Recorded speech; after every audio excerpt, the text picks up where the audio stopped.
Good evening. This is All India Radio. I am Valsa Williams and with me is VC Pramod with the evening news.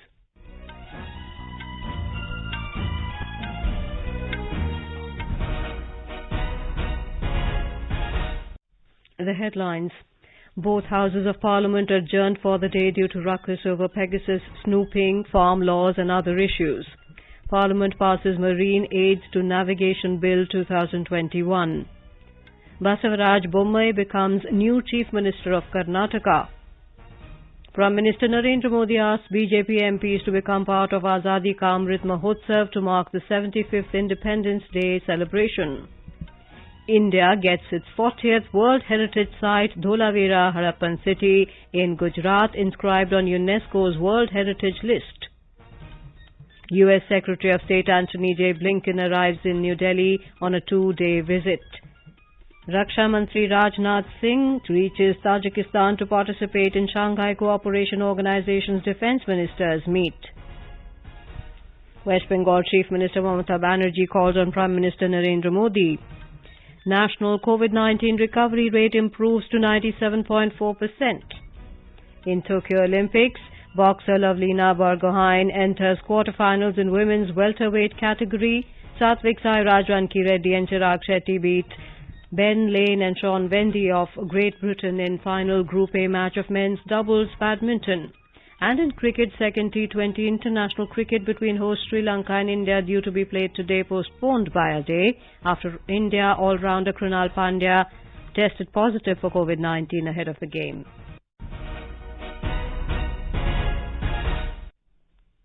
As the nationwide free COVID-19 vaccination campaign at government facilities for those above 18 years is going on, we advise our young listeners to get vaccinated and also to help others get vaccinated. We also advise our listeners not to lower their guard as COVID-19 remains a threat to our health.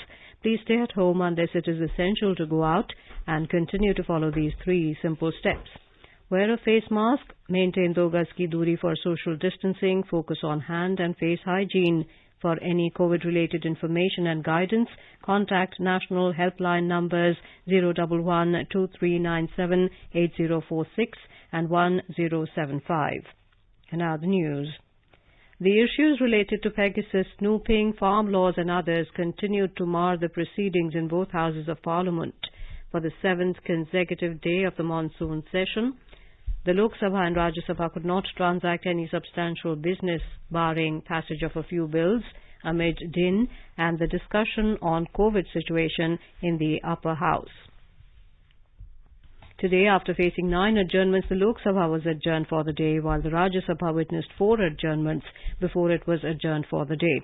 When the Lok Sabha met after the 9th adjournment at 4:30 p.m., members from the Congress, DMK, TMC and other opposition parties again trooped into the well, raising slogans against the government over Pegasus snooping, farm laws and other issues.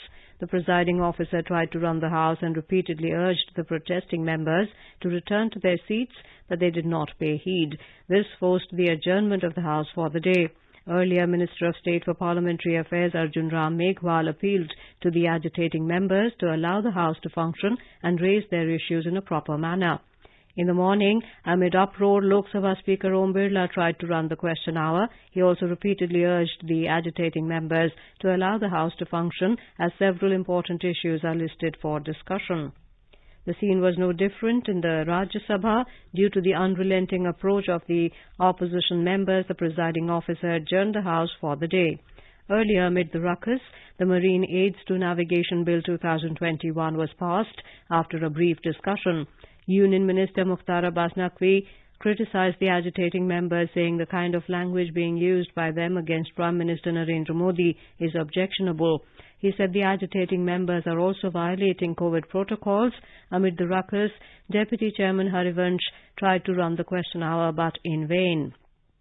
In the morning, when the House assembled for the day, members from the Congress, TMC and others tried to draw the attention of the chair towards the adjournment motions on Pegasus snooping, farm laws and other issues.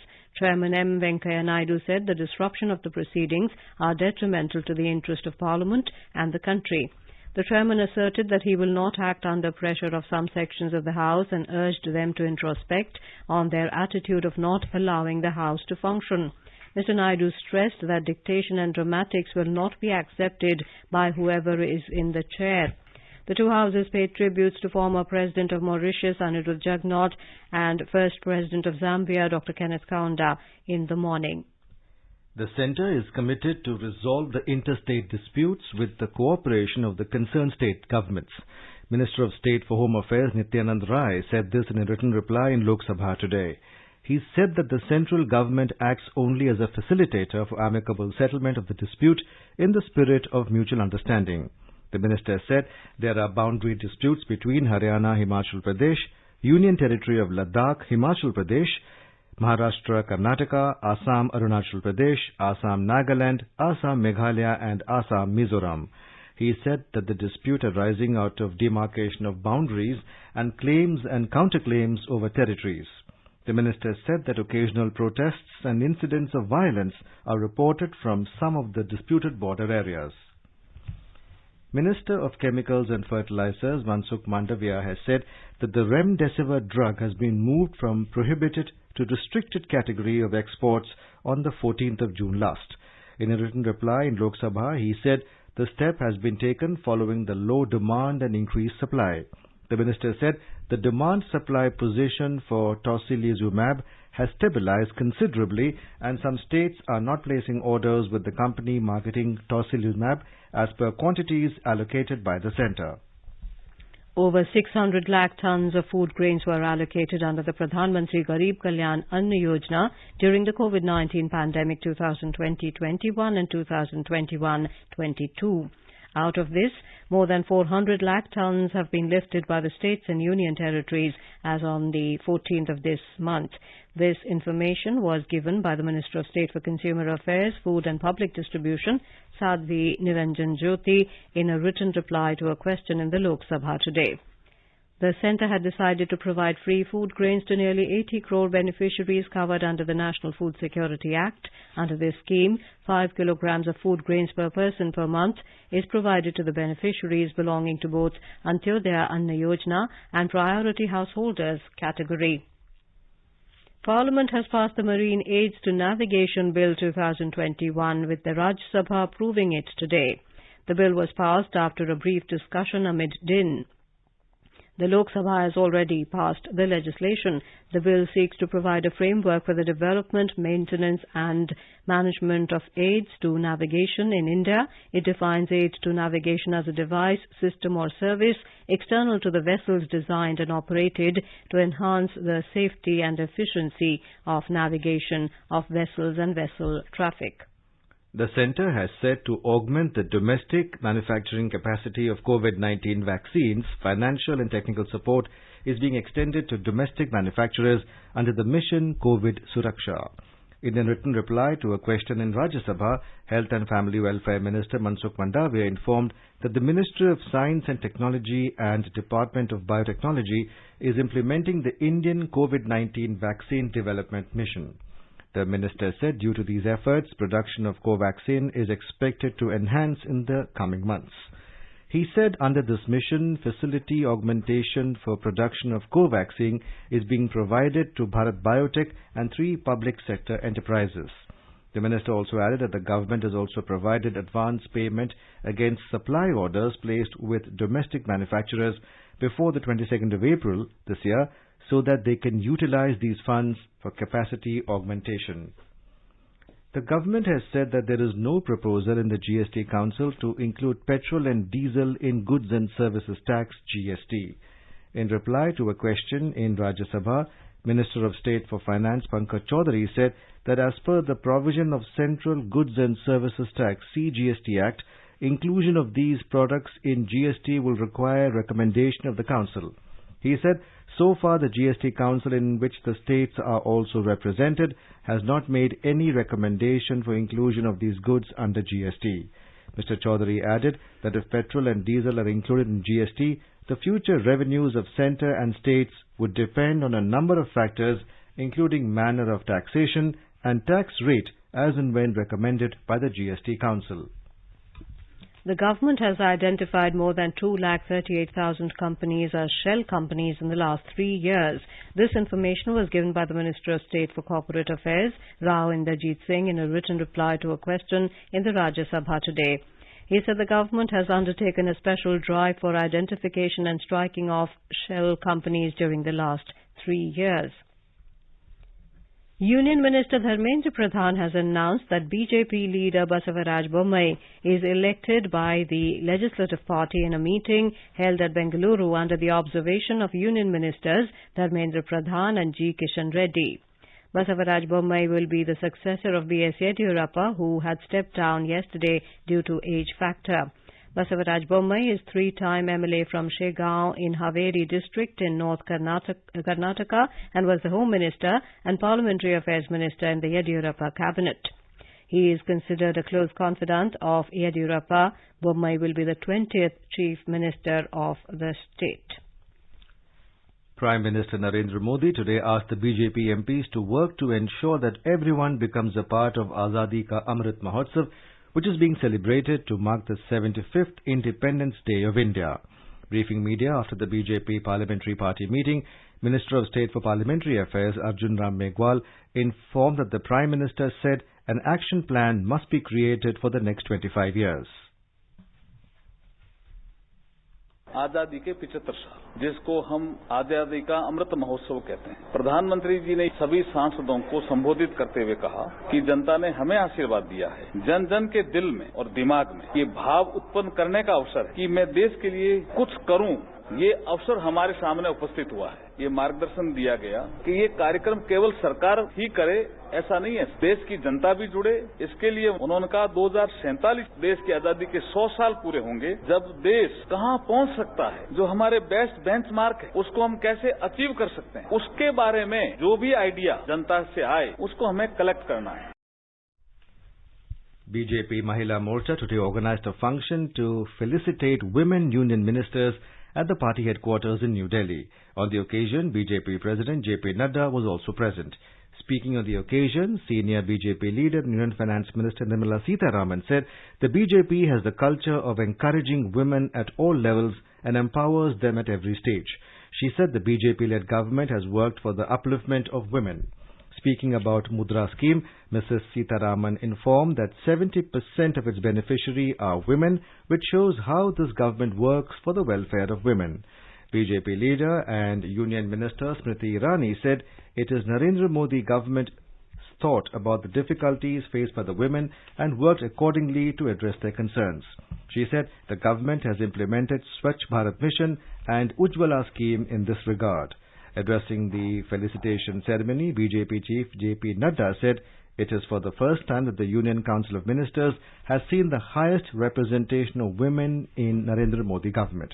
He said today India is open defecation free and due to this waterborne diseases have reduced. Mr. Nadda said providing free LPG connection under the Ujjwala scheme has reduced the risk of TB disease among women. Dholavira, a Harappan city in Gujarat, has been inscribed on UNESCO's World Heritage List today. This has brought the number of World Heritage sites to 40 in India. Culture Minister G. Kishan Reddy said today is a proud day for India, especially for the people of Gujarat. He said since 2014, India has added 10 new World Heritage sites, which is 1/4 of our total sites. Mr. Reddy said this shows Prime Minister Narendra Modi's steadfast commitment in promoting Indian culture, heritage and the Indian way of life. Prime Minister Narendra Modi has expressed happiness on UNESCO declaring Dholavira Harappan city in India a World Heritage Site. In a series of tweets, Mr. Modi said Dholavira was an important urban centre and is one of our most important linkages with the country's past. He also said that it is a must visit, especially for those interested in history, culture and archaeology. The Prime Minister said he first visited Dholavira during his student days and was mesmerized by the place. He said as Gujarat's Chief Minister, he had the opportunity to work on aspects relating to heritage conservation and restoration in Dholavira.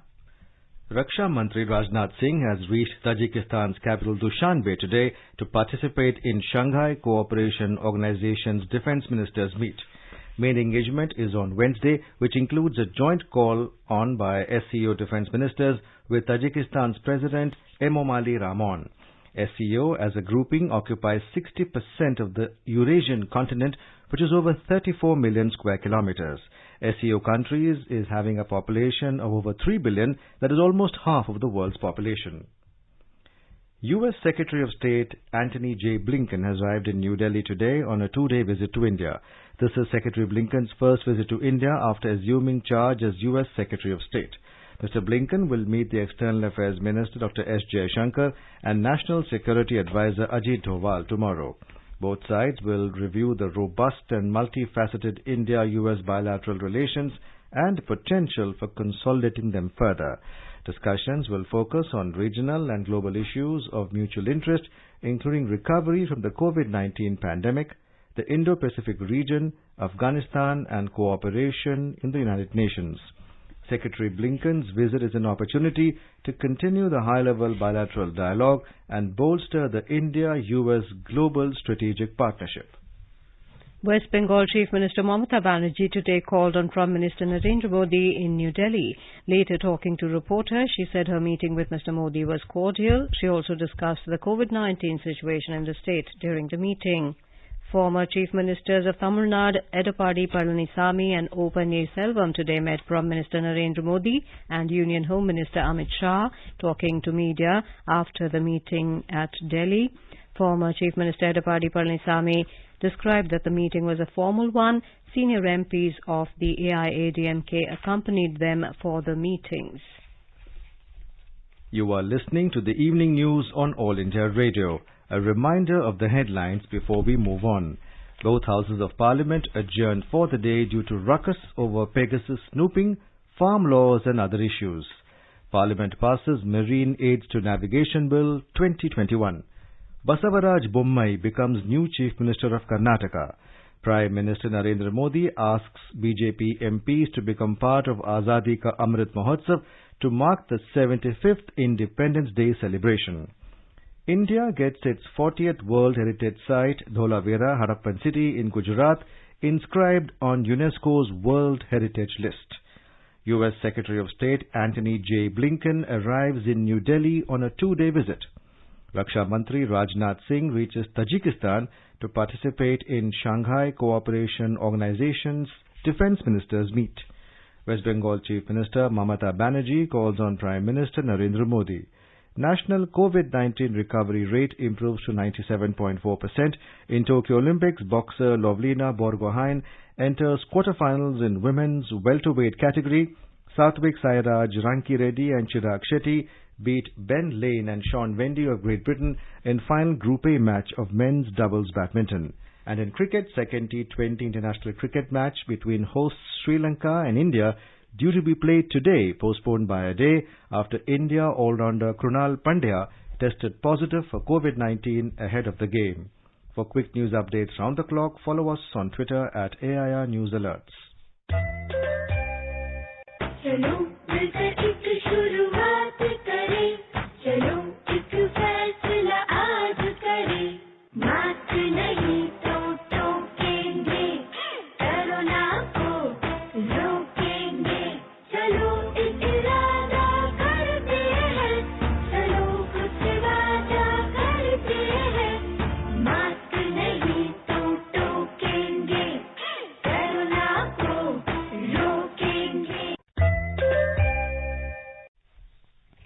Welcome back to the evening news. India's cumulative COVID vaccination coverage has surpassed 44 crore 58 lakhs today. The Union Health Ministry said more than 36 lakh 87,000 vaccine doses have been administered today. The new phase of universalization of COVID-19 vaccination commenced from the 21st of last month. The government has said the daily new COVID-19 cases continued to show a decline during the second wave in the country. Briefing media in New Delhi today, Joint Secretary in the Health and Family Welfare Ministry, Love Agarwal, said the daily new cases recorded on the 7th of May were around 4,14,000. देश में approximately 29,689 cases पिछले 24 घंटे में report हुए हैं. Weekly average cases घटते घटते continuous basis पर करीब 38,090 केसेस ऑन एन एवरेज पिछले एक हफ्ते में नोट किए गए हैं। तो यह कंसिस्टेंट डिक्लाइन है, लेकिन जैसे शुरू के कुछ हफ्तों में एक शार्प डिक्लाइन नोट किया गया था, अब पिछले 2-3 हफ्तों से रेट ऑफ डिक्लाइन में कुछ कमी भी नोट की गई है, which remains an area of concern, जिसके लिए हम स्टेट से डिस्कशन करते हुए कैसे केसेस को कंट्रोल करना है बातचीत कर रहे हैं। Mr. Agarwal said 22 districts in 7 states had reported an increasing trend during the last 4 weeks. The states are Kerala, Manipur, Meghalaya, Arunachal Pradesh, Maharashtra, Assam and Tripura. Mr. Agarwal said India is registering a significant decline in active caseload and currently it is around 3,98,000. He said the country is also witnessing a consistent increase in recovery rate, which is 97.4%. Mr. Agarwal underlined the need for extra precautions to prevent co-infection in the monsoon season. Niti Aayog member Health Dr. V.K. Paul said a study was conducted on 15 lakh armed forces doctors and frontline workers who were administered the Covishield vaccine. He said, This study has been conducted by our Armed Forces Medical College जो है उनकी team ने करा है और 15 lakh arm forces के doctors और frontline workers जिनको हम काउंट करते हैं उनके ऊपर ये स्टडी हुई है और ये कोविशील्ड वैक्सीन मिला उनको और ये दर्शाया गया कि 93% रिडक्शन इन इन्फेक्शन हुआ जिनको वैक्सीन मिला और ये सेकेंड वेव के दौरान की प्रोटेक्शन की बात है which is driven by delta variant. और अगर हम मोर्टेलिटी रिडक्शन देखें तो 98% मोर्टेलिटी जो है वो प्रोटेक्ट हो जाती है। The COVID helpline numbers are available on our website www.newsonair.gov.in. The Health Ministry today said that more than 45.73 crore vaccine doses have been provided to states and UTs so far, and a further 24,11,000 doses are in the pipeline. The Health Ministry has clarified that the approach to the COVID data management has been transparent and a robust system of recording COVID-related deaths already existed. The Ministry said all states and union territories have been entrusted with responsibility to update the data on a continuous basis. The Ministry also dismissed as fallacious the misinformed media reports on COVID deaths. President of India, Ram Nath Kovind, who is presently on a 4-day visit to the Union Territory of Jammu and Kashmir since the 25th of this month, today, on the 3rd day of his visit, addressed the 19th annual convocation of the University of Kashmir in Srinagar today. The First Lady of India, Ms. Savita Kovind, was also present in the convocation ceremony. More details from our Srinagar correspondent. President Ramnath Kovind, on his 3rd day of his visit to Jammu and Kashmir, today addressed the 19th convocation of University of Kashmir at Kashmir International Convention Centre in Srinagar and awarded gold medals to 10 students who had passed out for various streams in the academic year 2020-21. President Kovind began his speech at the convocation ceremony in Kashmiri with a smile on his face and said, "Main sabus khushi to hi milit," which means that he felt glad to meet them, drawing applause from the audience, including students. Earlier, on the eve of 22nd anniversary of Kargil Vijay Divas, the scheduled visit of Ramnath Kovind to Dras was cancelled due to inclement weather conditions. He instead paid his tributes to the soldiers at Degar's War Memorial at Baramulla. Mr. Kovind arrived at Srinagar on Sunday. On his 4-day visit to Jammu and Kashmir, was accorded Guard of Honor at the Technical Airport Srinagar. He is scheduled to return to National Capital tomorrow. Sunil Kohl, AR News, Srinagar. In Meghalaya, BJP MLA from South Shillong, Sanbor Shulai, was sworn in as a new cabinet minister in place of Health Minister A.L. Hek at Raj Bhavan today in the presence of Governor Satyapal Malik. The swearing-in ceremony was attended by all state cabinet ministers, top officials of the state government. The MLA from South Shillong Assembly constituency is a 3-time elected representative and has earlier served as deputy speaker. To boost the morale of the players in the Tokyo Olympics, good wishes are pouring in from all across the country under the Cheer for India campaign.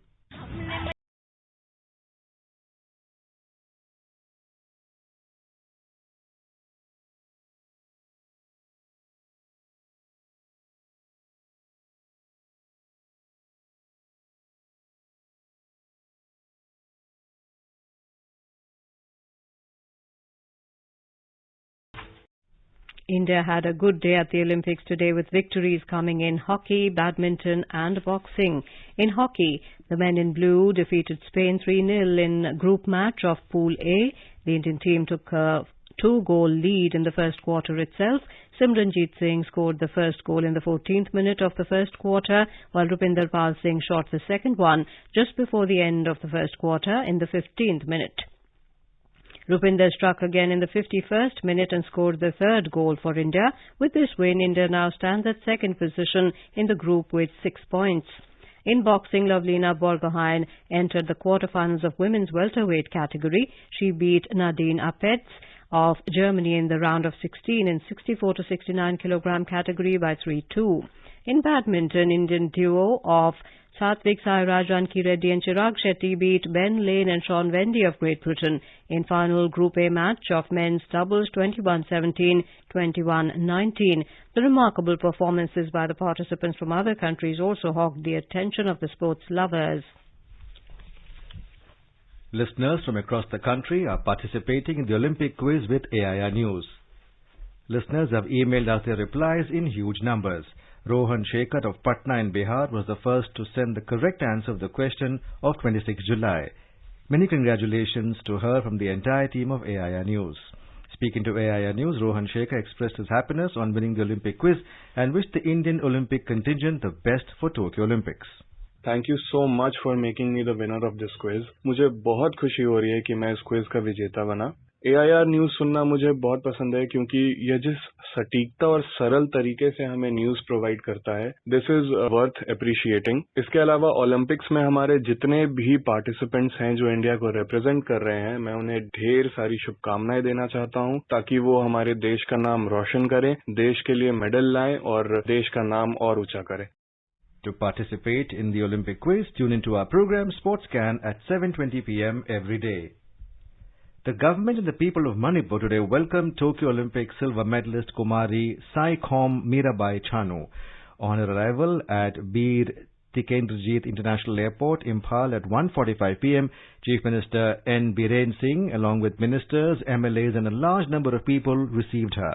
Chief Minister presented her a cheque of ₹1 crore and appointment order for the post of Additional Superintendent of Police Sports to the ace weightlifter as reward to her outstanding achievement. Moreover, N. Biren Singh also handed over an added reward of ₹10 lakhs for setting the world record. Speaking at the occasion, N. Biren Singh said that Kumari Mirabai Chanu's triumph bears witness to the value of hard work and sincerity. The second T20 international cricket between hosts Sri Lanka and India, due to be played today, has been postponed by a day after India all-rounder Krunal Pandya tested positive for COVID-19 ahead of the game. According to a BCCI release, following the rapid antigen tests conducted, Pandya returned a positive result with 8 other team members identified as close contacts. The second T20 international cricket match between host Sri Lanka and India, due to be played today, has been postponed by a day. Now let's look at the weather forecast for tomorrow. The national capital Delhi will have a generally cloudy sky with moderate rain. The temperature will hover between 25 and 28 degrees Celsius. Mumbai will have generally cloudy sky with moderate rain. The minimum temperature will be 26 degrees Celsius, while the maximum is expected to be around 32 degrees. Chennai is expected to have generally cloudy sky with light rain or drizzle. And now, before we end the bulletin, the headlines once again. Both houses of Parliament adjourned for the day due to ruckus over Pegasus snooping, farm laws and other issues. Parliament passes Marine Aids to Navigation Bill 2021. Basavaraj Bommai becomes new Chief Minister of Karnataka. Prime Minister Narendra Modi asked BJP MPs to become part of Azadi Ka Amrit Mahotsav to mark the 75th Independence Day celebration. India gets its 40th World Heritage Site, Dholavira Harappan City in Gujarat, inscribed on UNESCO's World Heritage List. U.S. Secretary of State Antony J. Blinken arrives in New Delhi on a 2-day visit. Raksha Mantri Rajnath Singh reaches Tajikistan to participate in Shanghai Cooperation Organization's Defence Ministers Meet. West Bengal Chief Minister Mamata Banerjee calls on Prime Minister Narendra Modi. National COVID-19 recovery rate improves to 97.4%. In Tokyo Olympics, boxer Lovlina Borgohain enters quarterfinals in women's welterweight category. Satvik Sairaj, Ranki Reddy and Chirag Shetty beat Ben Lane and Sean Vendy of Great Britain in final Group A match of men's doubles badminton. And with that, we end the evening news. Good night.